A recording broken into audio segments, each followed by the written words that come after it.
जब शास्त्री जी ने प्रिया से कहा कि कुछ भी बिना कारण नहीं होता, तो उसने उनसे पूछा, राधा के जन्म लेने का क्या कारण था? और फिर अगर उन्होंने जन्म लिया तो फिर उन्हें कृष्ण से दूर क्यों होना पड़ा? राधा और कृष्ण कभी भी एक दूसरे से दूर नहीं थे। वो आंखें बंद करते तो एक दूसरे को अपने अंदर ही पाते। आंखें खोलते तो संसार की हर क्षय में उन्हें एक दूसरे की छवि दिखाई देती। उनके बीच कभी भी मन की दूरी नहीं थी। ऊपर गोलोक में तो वो हमेशा साथ ही रहते थे, लेकिन धरती पर अवतार लेने के बाद उन्हें 100 वर्षों के लिए श्री दामा के श्राप के कारण एक दूसरे से अलग होना पड़ा। ये श्रीदामा कौन था और गोलोक क्या है? गोलोक श्री कृष्ण का धाम है, घर है जहां वो अपनी गृह स्वामिनी राधा रानी के साथ रहते हैं। गोलोक सभी लोकों में सबसे सर्वोच्च है। वहां कृष्ण और राधा के साथ और भी बहुत से देव और गौण देव रहते हैं। वाओ! आपने कहा वहाँ कृष्ण अपनी गृह स्वामिनी राधा रानी के साथ रहते थे, तो इसका मतलब राधा और कृष्ण का विवाह पहले से ही हो चुका था।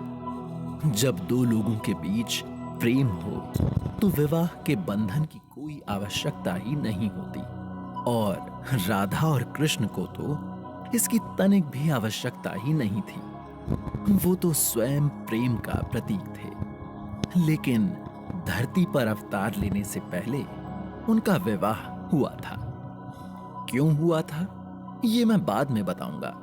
पहले श्री दामा के श्राप के बारे में सुनो। ओके। एक बार गोलोक में राधा अपने शयन कक्ष में विश्राम कर रही थी। उनकी आंखें बंद थी। तभी उनकी एक सखी भागती हुई उनके पास आई और बोली, राधा, राधा उठो! अरे राधा उठो, देखो कृष्ण क्या कर रहे हैं।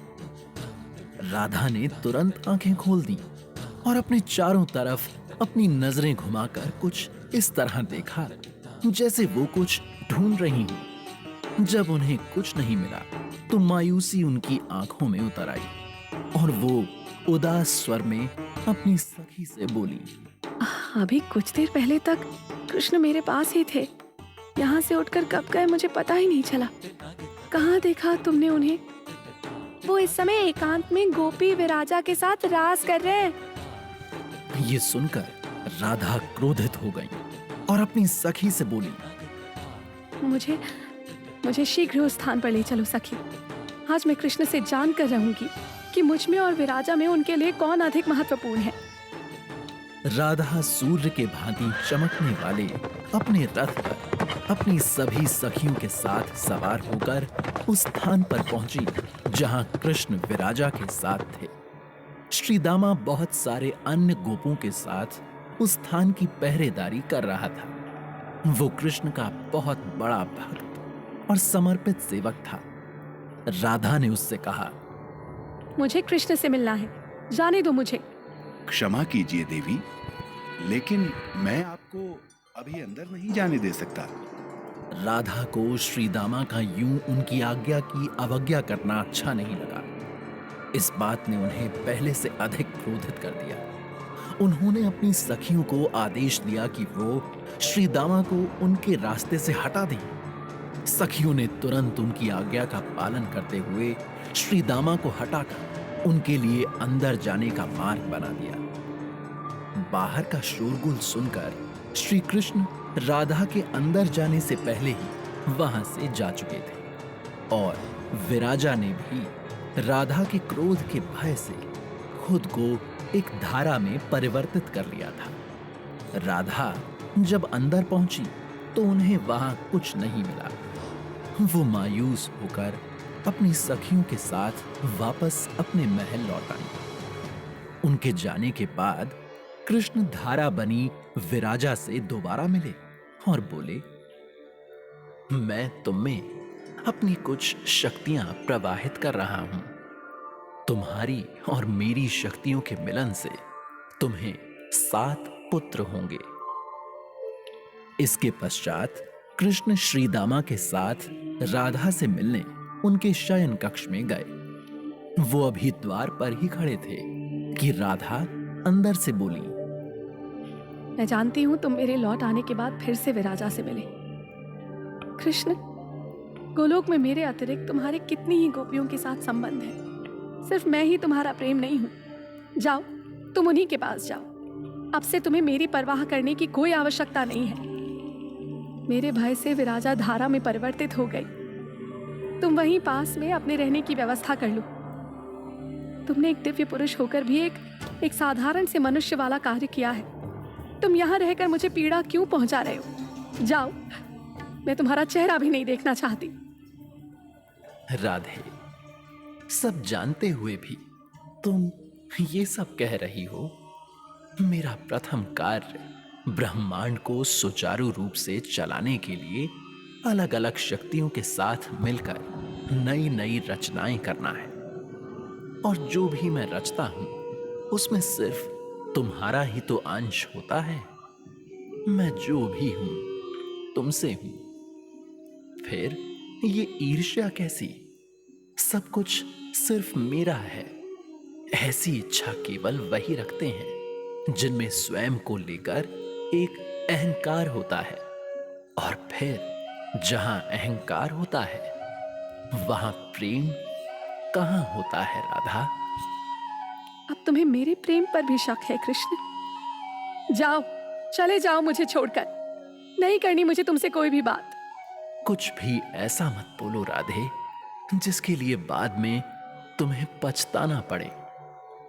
कृष्ण के लाख समझाने के बावजूद राधा का क्रोध शांत नहीं हुआ। तब उनकी एक सखी ने कृष्ण को वहां से चले जाने को कहा और कुछ गोपियां कृष्ण का रास्ता रोके खड़ी रहीं। श्री दामा को ये सब कृष्ण का अपमान लगा। उसकी सहन करने की सीमा जब समाप्त हो गई तो वो राधा से बोला, माते, क्यों आप मेरे भगवान से इतने कठोर शब्दों में बात करके उनका अपमान कर रही हैं? उनसे ही पूरे ब्रह्मांड का अस्तित्व है। फिर आप क्यों इतनी छोटी सी बात पर उनको दरवाजे पर से ही लौट जाने को विवश कर रही हैं? वो चाहें तो तुम्हारी जैसी सैकड़ों कन्याओं की रचना पलक झपकते ही कर सकते हैं। अगर अब आपने उनको अपमानित करने के लिए एक और शब्द कहा तो मैं आपको श्राप दे दूंगा। राधा पहले से ही श्री दामा पर क्रोधित थी और अब उसके उनके व्यवहार पर प्रश्न करने से राधा का क्रोध श्री दामा पर फूट पड़ा। श्रीदामा, तुम कौन होते हो मुझे ये बताने वाले कि मुझे क्या करना चाहिए क्या नहीं? तुम क्या मुझे श्राप दोगे? मैं तुम्हें श्राप देती हूँ कि तुम धरती पर एक राक्षस कुल में जन्म लोगे। तुमने अपने भगवान के प्रेम में मुझसे इस तरह से बात की। अब तुम्हें एक राक्षस बनकर ही अपने भगवान का त्याग करना होगा। इस पर श्री दामा भी चुप नहीं बैठा। उसने भी राधा को एक श्राप दिया। माते, आपका क्रोध एक साधारण मनुष्य की तरह ही है। इसलिए मैं आपको श्राप देता हूँ कि आप भी धरती पर जन्म लेंगे, जहाँ आप किसी और की पत्नी कहलाएंगी और वहाँ आपको मेरे प्रभु श्री कृष्ण से 100 वर्षों तक अलग भी रहना होगा। शास्त्री जी के खामोश होते ही प्रिया ने उनसे पूछा, लेकिन इस सब में राधा का क्या कसूर था? कोई भी अपने प्यार को किसी और के साथ बांट नहीं सकता। आप सही कह रही हैं, लेकिन राधा और कृष्ण साधारण मनुष्य नहीं थे। मतलब? जैसे कृष्ण ने कहा, वो इस पूरी कायनात के रचयिता हैं। राधा भी उनका ही तो हिस्सा है। थोड़ा विस्तार से बताइए ना शास्त्री जी। जब कुछ नहीं था तब भी कृष्ण मौजूद थे। अपने आसपास के खालीपन को भरने के लिए उन्होंने ब्रह्मांड की रचना की। सबसे पहले उन्होंने प्रकृति के 3 गुण सत्व, रजो, तमो की रचना की। इसके बाद 5 तत्व पृथ्वी, अग्नि, वायु, जल और आकाश का निर्माण किया। इसके बाद हमारी 5 इंद्रियों की बारी आई। फिर उन्होंने विष्णु, शिव और ब्रह्मा को रचा। फिर उनकी ऊर्जा और शक्ति से सरस्वती, लक्ष्मी, सावित्री और दुर्गा को आकार मिला। इस तरह और भी कई देव और गौण देव अस्तित्व में आए। माता लक्ष्मी भगवान विष्णु की अर्धांगिनी बनी, दुर्गा शिव की और सावित्री ब्रह्मा की। अपने लिए उन्होंने राधा को बनाया, जिसमें उन्होंने अपनी संपूर्ण शक्ति समाहित कर दी। राधा को उन्होंने अपनी जीवन वायु बना लिया। राधा के बिना कृष्ण का कोई वजूद नहीं। कृष्ण अगर जीवन रचते हैं तो राधा उसे जिंदा रखती हैं। जानती हैं आप कृष्ण की वो कौन सी शक्ति है जो उन्होंने राधा को सौंप दी? कौन सी? प्रेम की। सरस्वती को उन्होंने विद्या की शक्ति दी, लक्ष्मी को धन, वैभव और संपन्नता दी। वेद और दर्शन सावित्री के हिस्से आए और माया, ताकत, कुछ भी करने की क्षमता जैसी शक्तियां दुर्गा को मिली। लेकिन अपना सबसे महत्वपूर्ण गुण कृष्ण ने राधा को दिया। इसी प्रेम से उन्होंने समस्त सृष्टि की रचना की। एक तरह से ये पूरी सृष्टि कृष्ण के प्रेम का विस्तार ही तो है, और उनके हर विस्तार में स्वयं राधा भी मौजूद है। अगर हम अपने हाथ को चूमें और आंख इस पर क्रोध करें तो क्या वो सही होगा? इसलिए राधा का कृष्ण को किसी और के साथ देखकर ईर्ष्या से भर जाना उचित नहीं था। विराजा के साथ कृष्ण ने क्या रचा? विराजा वो धारा है जो पृथ्वी लोक को आध्यात्मिक लोक से अलग करती है। उनके साथ कृष्ण ने 7 समंदर का निर्माण किया था। कृष्ण का हर एक कदम किसी न किसी उद्देश्य से ही उठता है। राधा खुद एक दिव्यात्मा थी और वो इस सब के बारे में जानती भी थी। फिर क्यों वो क्रोध, ईर्ष्या और अहंकार से बच नहीं पाई? शास्त्री जी को प्रिया का ये प्रश्न बहुत अच्छा लगा। वो बोले, आपने एक बहुत ही उचित प्रश्न किया है। राधा कृष्ण की सर्वप्रिया थी। वो हमेशा उनसे कहते रहते थे कि मुझे कोई नियंत्रित कर सकता है तो वो सिर्फ राधा है। इसलिए राधा के मन में श्रेष्ठता और अहंकार का भाव उत्पन्न हुआ। उनसे ये सहन नहीं होता था कि कृष्ण उनके होते हुए किसी और के पास जाएं। हाँ, लेकिन वो तो खुद एक देवी थी ना, फिर वो इस भाव से मुक्त क्यों नहीं थी? हीरे को भी चमकने के लिए एक कठिन प्रक्रिया से गुजरना पड़ता है।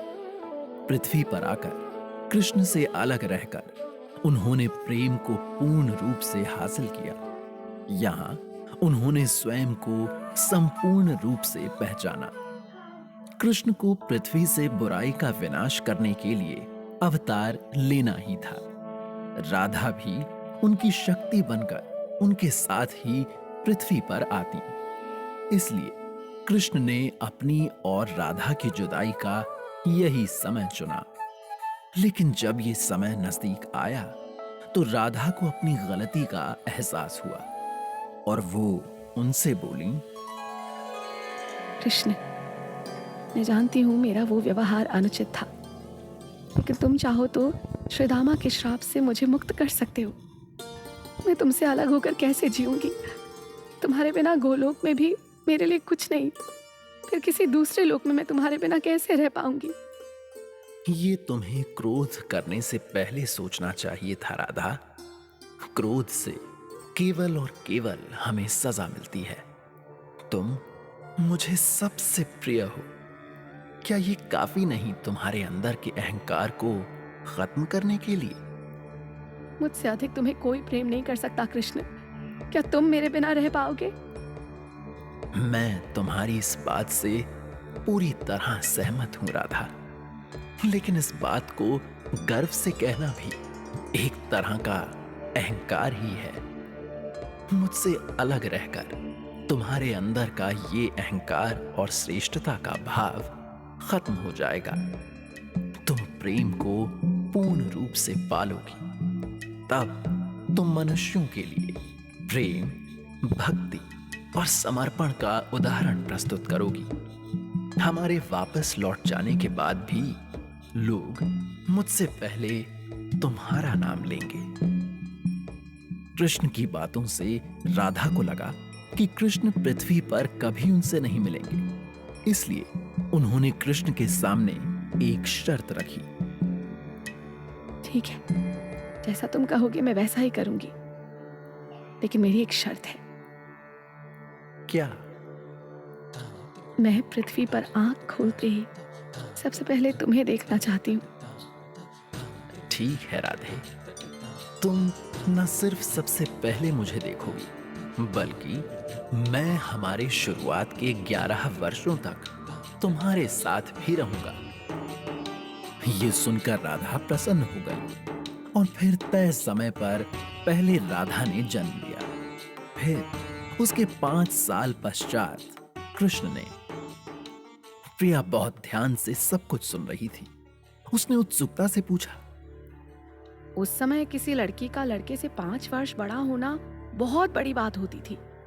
क्या किसी ने राधा के प्रेम पर उंगलियां नहीं उठाई? क्या उन्हें उम्र का अंतर महसूस नहीं हुआ? और फिर वो मात्र अपने साथ के 11 वर्षों में कैसे एक दूसरे से प्रेम में पड़े? उन्हें प्रेम में पड़ने की आवश्यकता ही नहीं थी। वो तो पहले से ही एक दूसरे के प्रेम में थे। और उम्र तो शरीर की होती है। अपनी चेतना से वो दोनों गोलोक के राधा कृष्ण ही थे। वाओ, जितना दोनों के बारे में जानो उतना ही और जानने की इच्छा होने लगती है। एक बात मुझे समझ नहीं आ रही है शास्त्री जी।